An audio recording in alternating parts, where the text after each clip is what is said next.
नमस्कार दोस्तों। आज हम लोग देखेंगे अनुग्रह राशि के बारे में, एक्स ग्रेटिया अमाउंट के बारे में। इससे देखेंगे कि कितनी राशि मिलती है और ये अनुग्रह राशि क्या है और एग्जाम में इससे संबंधित कैसे प्रश्न बनते हैं, इसका उद्देश्य क्या है। तो चलिए हम शुरू करते हैं। पहले जानते हैं कि ये अनुग्रह राशि है क्या और इसका उद्देश्य क्या है। तो अनुग्रह राशि जो है, ये इसका शाब्दिक अर्थ होता है सद्भावना के रूप में, यानी बाई फेवर। यह एक स्वैच्छिक भुगतान है जो किसी कानूनी बाध्य के बिना पीड़ित की तत्काल सहायता के लिए सद्भावना के रूप में दिया जाता है। अनुग्रह राशि में कुछ अमाउंट दिया जाता है, मतलब स्वैच्छिक भुगतान किया जाता है जो पीड़ित रहता है उसकी तत्काल सहायता करने के लिए। इसका उद्देश्य यह है कि दुर्घटना या अप्रिय घटना के तुरंत बाद पीड़ितों और उसके परिवारों को प्रारंभिक खर्चों के लिए तत्काल वित्तीय सहायता प्रदान करना है। ठीक है, तो परीक्षा की दृष्टि से देखते हैं कि अनुग्रह राशि जो है ये अधिकार नहीं है, यह एक सद्भावना है। यह गलती या लापरवाही पर निर्भर नहीं करती है। आगे देखते हैं अनुग्रह राशि जो है ये और इसके और बनाम मुआवजा के में अंतर हम लोग देख लेते हैं। तो स्वभाव जो होता है, इसका नेचर जो होता है अनुग्रह राशि का, ये स्वैच्छिक होता है, सद्भावना पर आधारित होता है। और मुआवजा का जो होता है ये कानूनी दायित्व है और अधिकार है, यानी ये लीगल राइट है। उद्देश्य में देख लेते हैं, ये तत्काल वित्तीय राहत प्रदान करता है और मुआवजा जो है नुकसान की वास्तविक भरपाई करता है, यानी लॉन्ग टर्म रिकवरी है ये। और ये लीगल बेसिस जो इसका है, इसका कोई वैधानिक कानून नहीं है, यानी रेलवे बोर्ड का एक रूल जो है, ये रूल के तहत मतलब राशि प्रदान की जाती है। और ये जो है मुआवजा जो है रेलवे अधिनियम 1989 की धारा 124 124 के तहत निर्धारित होता है। अब देखते हैं अनुमोदन जो होता है, अनुमोदन इसका रेलवे के उच्च अधिकारी करते हैं, सीनियर स्केल ऑफिसर। और इसका जो है रेलवे क्लेम ट्रिब्यूनल यानी आरसीटी करता है। किस परिस्थिति में दी जाती है ये अमाउंट? तो जैसे मान लीजिए कि ट्रेन एक्सीडेंट हो गया या ऑन टूवर्ड इंसिडेंट हो गया। ट्रेन एक्सीडेंट में देख लेते हैं, ये धारा 124 के अंतर्गत आता है रेल दुर्घटना, और धारा 124 ए के अंतर्गत अप्रिय घटना यानी ऑन टूवर्ड घटना इंसिडेंट होता है। जैसे इसमें मान लेते हैं कि ट्रेनों की टक्कर हो गया, कोलिजन हो गया, उससे किसी की दुर्घटना हो गई। उस स्थिति में पटरी से उतरना यानी ड्रिलमेंट हो गया, यात्रियों को ले जा रही ट्रेन के किसी भी हिस्से में दुर्घटना हो जाए, आतंकवादी कृत्य जो अप्रिय घटना में आता है, दंगा आता है, डकैती आता है, अहिंसक मामला आता है, यात्री का ट्रेन से अचानक गिर जाना भी आता है, स्टेशन वेटिंग हॉल या क्लॉक रूम में हिंसक घटना हो जाती है। अब इसमें देखते हैं कि पात्रता और अपवाद में देख लेते हैं, यानी कौन पात्र होता है और कौन पात्र नहीं होता है। देखिए, मानव रहित क्रॉसिंग और ओचीकरण से मृत घायल व्यक्ति अनुग्रह राशि के पात्र नहीं है। अब देख लेते हैं, जैसे पात्र के लिए वैध टिकट या पास वाले यात्री होने चाहिए, ड्यूटी पर तैनात रेलवे कर्मचारी होना चाहिए, जैसे गैंगमैन या कोई भी कर्मचारी हो, मानव युक्त लेवल क्रॉसिंग, दुर्घटनाओं के शिकार यदि रेलवे की गलती हो तब। अब इसमें बिना टिकट यात्री जो है ये नहीं आएंगे। मानव रहित लेवल क्रॉसिंग जो है दुर्घटनाएं होती हैं तो उसमें अगर रेलवे की गलती नहीं है तो नहीं आएंगे। आत्महत्या या गलती से लगी चोट, अपराधीकृत ओएचई ओवरहेड इक्विपमेंट से करंट लगने वाले लोग भी इस श्रेणी में नहीं आएंगे, एलिजिबल नहीं होंगे। अब देख लेते हैं 2023 में जो है ये संशोधित नियम एवं राशि 18 सितंबर 2023 से लागू हुआ है। पहले राशि कम था लेकिन इसको बढ़ाकर ये किया गया। प्रारंभिक खर्चों के लिए तत्काल नगद भुगतान की अधिकतम सीमा 50,000 है। शेष राशि जो है आरटीजीएस एनईएफटी चेक से दी जाती है, यानी कि नगद भुगतान 50,000 तक ही किया जा सकता है और इससे ऊपर की अमाउंट जो है वो कैश में दी जाती है। कैश नहीं, आरटीजीएस या एनईएफटी चेक में दी जाती है। आगे देखते हैं ट्रेन दुर्घटना, यानी 124 के अंतर्गत, यदि धारा 124 के अंतर्गत ट्रेन की दुर्घटना होती है तो यदि यात्री या कर्मचारी की मृत्यु हो जाती है तो उस स्थिति में जो है 5 लाख रुपए दिए जाएंगे, और गंभीर चोट अगर लगा हुआ हो तो 2.5 लाख दी जाएंगे, और साधारण चोट हो तो 50,000 रुपये। आगे देखते हैं, यदि अप्रिय घटना के दौरान अगर मृत्यु हो जाती है तो इसमें ₹1.5 लाख दिया जाएगा। ठीक, और गंभीर चोट लगी हो तो 50,000 रुपया दिया जाएगा और साधारण चोट लगी हो तो 5,000 रुपया दिया जाएगा। अब देखते हैं मानव युक्त लेवल क्रॉसिंग, यानी रेलवे देयता। रेलवे की गलती हो तब ये जो है मृत्यु के मामले में 5 लाख और गंभीर चोट में 2.5 लाख और साधारण चोट में 50,000 रुपया। तो इसमें देख लेते हैं, ट्रेन दुर्घटना होता है तो ये राशि और मानव युक्त लेवल क्रॉसिंग वाली राशि ये दोनों समान होती है। मृत्यु में 5 लाख, गंभीर चोट में 2.5 लाख और साधारण चोट में 50,000। लेकिन अप्रिय घटना होता है तो इसकी राशि जो है 1.5 लाख 50,000 और 5,000 है। आगे देखते हैं, अस्पताल में भर्ती होने पर अतिरिक्त राहत। गंभीर चोट के लिए 30 दिन से अधिक भर्ती रहने पर जो है ये ट्रेन दुर्घटना के मामले में 3,000 रुपये प्रतिदिन, यानी अधिकतम 12 माह दिया जाता है। 3,000 रुपये प्रतिदिन दिया जाता है, तो एक तरह से मान के चलते हैं हम, मंथ में 90,000 रुपये दिया जाता है। और अप्रिय घटना यदि घटता है तो उस स्थिति में अगर अस्पताल में कोई मरीज भर्ती है 30 दिन से अधिक, तो उसमें 6 मंथ तक उसको 1,500 रुपया प्रतिदिन दिया जाएगा और 5 मंथ 750 रुपये प्रतिदिन दिया जाएगा। अतिरिक्त अनुग्रह राशि का भुगतान अधिकतम 12 महीनों के लिए ही किया जाता है। अब आगे देखते हैं, भुगतान हर 10 दिन में या डिस्चार्ज पर जो पहले हो किया जाएगा। निजी अस्पताल में इलाज होने पर भी रेलवे डॉक्टर का प्रमाणीकरण अनिवार्य है। अब पैसा मिलेगा कैसे, इसके लिए जो है प्रक्रिया क्या है, अब देखते हैं प्रक्रिया को हम लोग देखते हैं।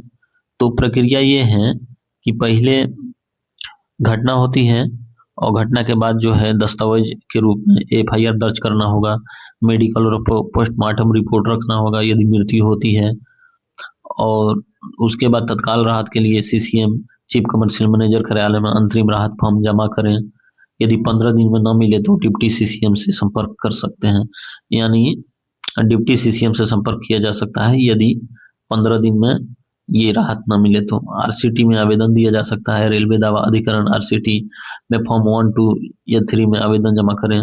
स्टेप 4 जो है ये अंतिम भुगतान है। आदेश के 15 दिनों के भीतर रेलवे द्वारा चेक RTGS के माध्यम से पूर्ण मुआवजा दिया जाता है। मुआवजे के लिए दावा उस RCT बेंच में किया जा सकता है जहां दुर्घटना हुई हो या जहां दावेदार का स्थायी निवास हो। तो भुगतान जो होता है, भुगतान जो है वो नगद 50,000 तक ही होता है। अगर उससे ऊपर की राशि बनती है तो RTGS या NEFT के माध्यम से दिया जाता है। आगे देख लेते हैं, आवश्यक दस्तावेज एवं महत्वपूर्ण केस स्टडी। दस्तावेज में देख लेते हैं, medical report, postmortem report, FIR की प्रति, मृत्यु या चोट दोनों मामले में, यात्रा का प्रमाण, बेड टिकट या पास, मृत्यु प्रमाण पत्र और उत्तराधिकार प्रमाण पत्र। अब देख लेते हैं, यूनियन ऑफ इंडिया बनाम राधा यादव। ये एक ऐसा केस था जिसमें सुप्रीम कोर्ट ने तय किया कि यदि घटना की तारीख और RCT अवार्ड की तारीख की मुआवजा राशि में अंतर है तो दावेदार दोनों में से उच्च राशि यानी हायर अमाउंट जो होगा उसका हकदार होगा। राठी मेनन बनाम यूनियन ऑफ इंडिया। रेलवे अधिनियम के मुआवजा प्रावधान प्रशासन के लाभ के लिए नहीं बल्कि पीड़ितों के त्वरित सुधार के लिए है। तो ये राठी मेनन बनाम यूनियन ऑफ इंडिया में ये कहा गया था कि ये पीड़ितों के त्वरित सुधार के लिए है। अब देख लेते हैं, मानव युक्त लेवल क्रॉसिंग। हादसे में दी गई अनुग्रह राशि अंतिम मुआवजे में संयोजित होती है। अब इससे संबंधित पूछे जाने वाले प्रश्नों को हम लोग देखते हैं। क्या अनुग्रह राशि अंतिम मुआवजे से काटी जाती है? नहीं, ट्रेन दुर्घटनाओं अप्रिय घटनाओं में यह नहीं काटी जाती। मानव युक्त लेवल क्रॉसिंग दुर्घटनाओं में इसे अंतिम मुआवजे से काटा जाता है। दावा दायर करने की समय सीमा क्या है? तो RCT में दावे के लिए कोई एक निश्चित वैधानिक कट ऑफ नहीं है, लेकिन अधिनियम की धारा 1 से 6 के अनुसार 6 महीने के भीतर आवेदन करना उचित होता है। अब देख लेते हैं, रेलवे ट्रिब्यूनल का गठन किस कानून के तहत हुआ है? तो रेलवे दावा अधिकरण नियम 1987, रेलवे क्लेम ट्रिब्यूनल एक्ट 1987 के तहत हुआ है। झूठे दावा पर क्या सजा है? रेलवे अधिनियम की धारा 177 के तहत 1 वर्ष की कैद या 500 रुपये का जुर्माना। आगे देखते हैं, नवीनतम अनुग्रह राशि नियम 18 सितंबर 2023 से प्रभावी हुए हैं। ठीक है। नगद भुगतान की अधिकतम सीमा जो है ये 50,000 है। अतिरिक्त अस्पताल भत्ता अधिकतम 12 महीने के लिए दिया जाता है। ट्रेन दुर्घटना में मृत्यु पर अनुग्रह राशि 5 लाख है, या मानव युक्त लेवल क्रॉसिंग पर भी यदि मृत्यु हो जाती है तो उसमें भी 5 लाख है। अप्रिय घटना में मृत्यु पर अनुग्रह राशि 1.5 लाख है। बिना टिकट यात्री और ओएचई करंट के शिकार व्यक्ति जो है वो अपात्र है, इसमें पात्र नहीं है। गैर रेलवे अस्पताल में इलाज होने पर सीनियर डीएम और रेलवे डॉक्टर का प्रमाणन आवश्यक है। अनुग्रह राशि का भुगतान घटना स्थल पर सीनियर स्केल ऑफिसर द्वारा किया जाता है। संशोधित अनुग्रह राशि निर्देश कब लागू हुए हैं? तो ये 18 सितंबर 2023 को लागू हुए हैं। ट्रेन दुर्घटना में 30 दिन बाद अस्पताल भत्ता कितना मिलता है? तो 30 दिन बाद यदि कोई ट्रेन दुर्घटना में 30 दिन तक अस्पताल में भर्ती रह जाए तो उसके बाद से उसको प्रतिदिन 3,000 रुपये महीना मिलता है। ट्रेन दुर्घटना में मृत्यु पर संशोधित अनुग्रह राशि क्या है? तो 5 लाख रुपया है। अतिरिक्त अनुग्रह राशि कितने दिनों के अंतराल पर जारी होती है? तो प्रत्येक 10 दिन पर जारी होती है। अप्रिय घटना सेक्शन यानी धारा 124A में साधारण चोट पर राशि क्या है? तो साधारण चोट पर 5,000 है और गंभीर चोट पर 50,000 है और मृत्यु पर 1.5 लाख है। ट्रेन दुर्घटना रेलवे अधिनियम की किस धारा में परिभाषित है? तो 124 है। नगद भुगतान की अधिकतम सीमा 50,000 हम लोग देखे थे और इसके बाद जितने भी अमाउंट होगा वो आरटीजीएस एनईएफटी के माध्यम से दिया जाता है।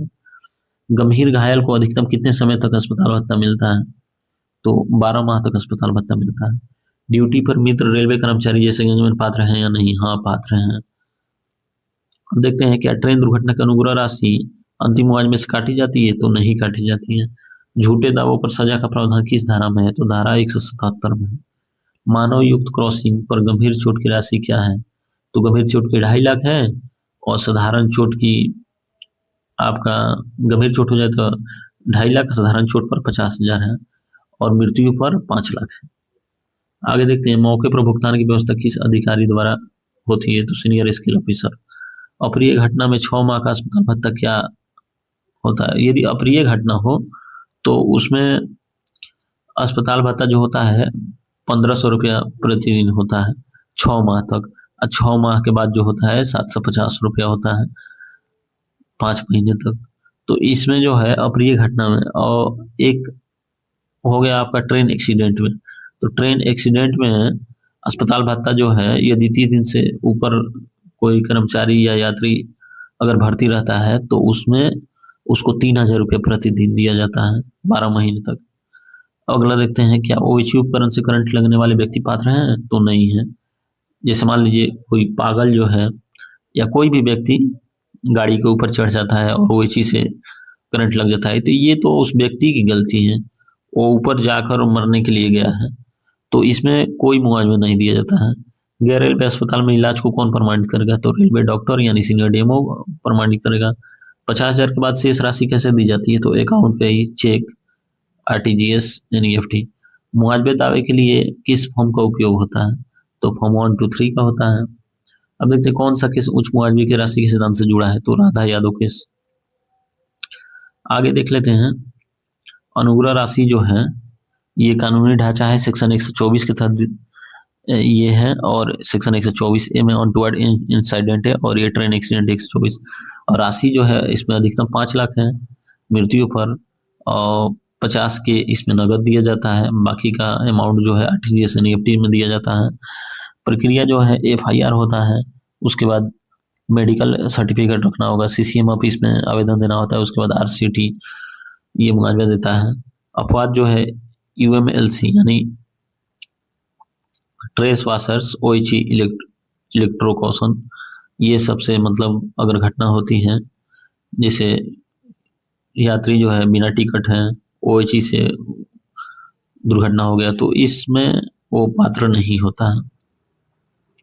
आगे देखते हैं अनुग्रह राशि का मुख्य उद्देश्य रेलवे व्यवस्था में यात्रियों के विश्वास बनाए रखना और उसके त्वरित सहायता के लिए, मतलब ये मानवीय सहायता को सुनिश्चित करता है। तो इसी के साथ हम लोग अनुग्रह राशि को पूरा देख लिए। आप लोग अच्छे से देख लीजिएगा, इससे बहुत सारे प्रश्न बनते हैं एग्जाम में, डिपार्टमेंटल एग्जाम में। तो चलिए हमारे साथ जुड़े रहिए, इसके लिए आप लोग का बहुत बहुत धन्यवाद।